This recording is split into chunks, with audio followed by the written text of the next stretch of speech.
अस्सलाम वालेकुम, मैं हूं सहर और आप देख रहे हैं प्रॉफिट नेचुरली। नाज़रीन, आज की वीडियो में हम आपके लिए लेके आए हैं बहुत ही शानदार कुकिंग टिप्स। शलजम का खारापन दूर करने के लिए, जले हुए सालन को ठीक करने के लिए, सालन में नमक तेज़ हो जाए, आटे की सुरसरी ख़त्म करने, अदरक का छिलका आसानी से उतारने, प्याज जल्दी ब्राउन करने, अगर सालन पतला रह जाए और ऐसी मज़ीद कई टिप्स के लिए वीडियो को आखिर तक देखना मत भूलिएगा। लेकिन अगर अभी तक आपने चैनल को सब्सक्राइब नहीं किया तो चैनल को फ़ौरन सब्सक्राइब कर लें।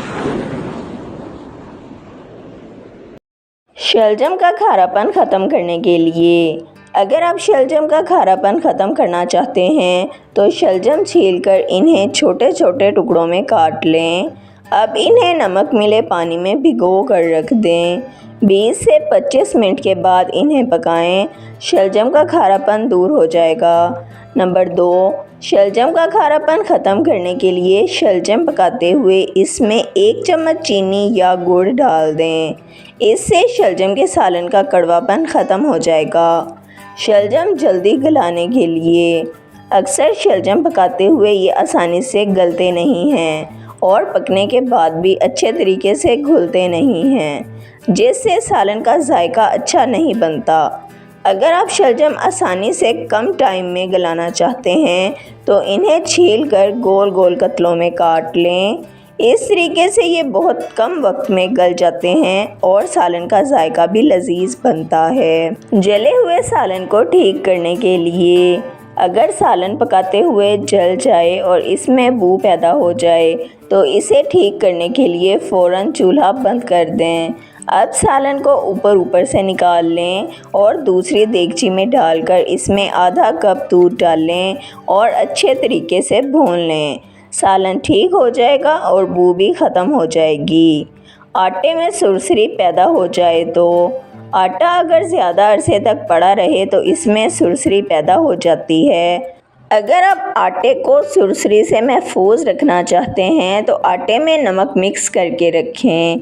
1 किलो आटे में आधा चम्मच नमक के हिसाब से नमक शामिल करके इसे आटे में अच्छी तरह मिक्स कर दें। इस तरीके से आटा जितने अरसे भी पड़ा रहे इसमें सुरसरी पैदा नहीं होगी। याद रखें, इस आटे को गूंथते हुए नमक नहीं डालना। अदरक का छिलका आसानी से उतारने के लिए, खाना पकाते हुए अक्सर ख़वातीन को सबसे ज़्यादा मसला लहसुन अदरक छीलने से होता है, लेकिन अब ये मसला ख़त्म। आप जितना चाहें उतना अदरक आसानी से छील सकती हैं। इसके लिए अदरक छीलने के लिए छुरी के बजाय चम्मच से छिलका उतारें। आप छुरी का इस्तेमाल करना भूल जाएंगी। प्याज जल्दी ब्राउन करने के लिए, पुलाव, कोरमा और बिरयानी वगैरह के लिए अगर आप प्याज़ों के लच्छे जल्दी ब्राउन करना चाहते हैं तो प्याज ब्राउन करते हुए इसमें थोड़ी सी चीनी शामिल कर दें। प्याज बहुत जल्दी ब्राउन हो जाएंगे। बंद गोभी की बू ख़त्म करने के लिए, अक्सर लोगों को बंद गोभी की बू पसंद नहीं होती, लेकिन बंद गोभी पकाते हुए इसकी बू पूरे घर में फैल जाती है।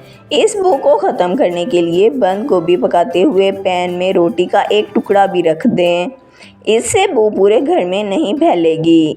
बंद गोभी को पकाने से पहले नमक मिले पानी में भिगो दिया जाए तो इसकी बू ख़त्म हो जाती है। अगर सालन पतला रह जाए तो, सालन पकाने के बाद अगर ये पतला रह जाए तो इसकी ग्रेवी गाढ़ी करने के लिए 5 से 6 काजू या बादाम ग्राइंड करके पेस्ट बना लें और ये पेस्ट सालन में डालकर कुछ देर के लिए पकाएं।